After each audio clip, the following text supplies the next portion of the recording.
Hello dear traders, welcome to IFC Markets. You are watching weekly market overview by IFC Markets. Let's start. The US dollar strengthened for the third week in a row. It seems that the main trend we have been waiting for in the second half of the year is already beginning to form.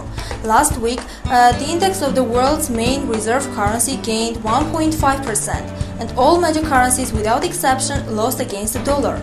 The British pound and the Japanese yen lost 2% each.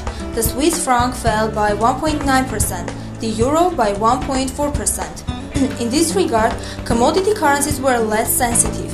The Australian dollar fell by 0.8%, while the Canadian dollar by only 0.4%. The previous week was really eventful. In spite of the public holidays in the US, by the end of the week, as we have expected, the markets came in motion. On Thursday, two meetings of the central banks ended, and although the basic tools of monetary policy by both the Bank of England and the European Central Bank are left unchanged, we saw a brand new format of a regulator's communication with market participants. In particular, the Bank of England, having held the first meeting under the presidency of Mark Carney, expressed a fear of excessive growth of market interest rates. It was also mentioned in the statement of the central bank that starting from August, the bank will publish its expectations concerning the future monetary policy, which had not been observed formerly. Mario Draghi, the head of the European Central Bank, during the press conference changed the format of communication with journalists as well. In particular, he announced for the first time that the bank rates will remain at current or lower levels for an extensive period of time. In general, all this reminds of the communication format proposed by the Federal Reserve System. Recall that the Fed regularly publishes official forecasts for the beginning of the federal funds rate increase, and even has a formal reference point for the start of policy tightening in the form of unemployment rate and inflation. However, unlike their European counterparts, the Fed is likely to be already preparing for stimulus cuts. Besides that, Ben Bernanke announced about such a possibility. The US economy continues to gain momentum, and one of the best evidences for this is non-farm payrolls data. In June, the figure has exceeded all expectations, reaching 195,000 new jobs.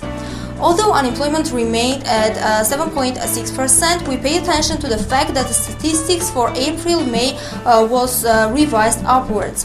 Totally, the employment was 17,000 jobs higher for these 2 months than was previously reported. The growth of the dollar against this background does not surprise us.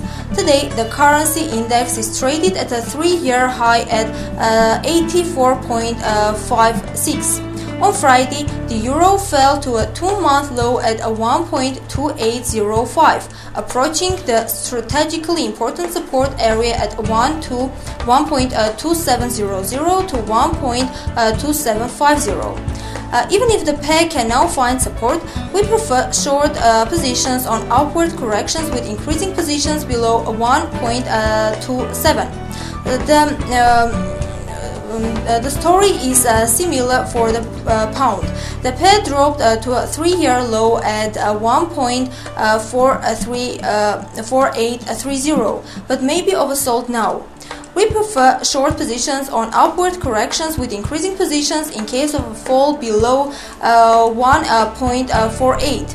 The dollar against the Japanese yen breaks 100, and the pair does not seem overbought. We hold long positions waiting for retesting of 103.70. Among the events of this week, let us select a large block of June statistics on inflation and foreign trade from China, published on Tuesday and Wednesday. Also on Wednesday night, the minutes of the June meeting of the Federal Open Market Committee will be published, after which we will listen to Mr. Bernanke's speech on economic policy. On Thursday, the meeting of the Bank of Japan will end, and data on employment in Australia will be released. For the Australian dollar, this week may become very rich. Now the currency is traded against the US dollar at a 34-month low of 0.9035, trying to find some support. Strategically, the Aussie seems to have no chance. The key supports are breached, and judging by the last meeting of the Reserve Bank of Australia, in the short-term perspective, the increase in economic activity will remain subdued. In the statement of the bank, it was mentioned that the currency could fall even lower, and the bank may go for further easing if needed. You are watching Weekly Market Overview by IFC Markets. Do not forget to subscribe to our YouTube channel and follow us every Tuesday. Bye!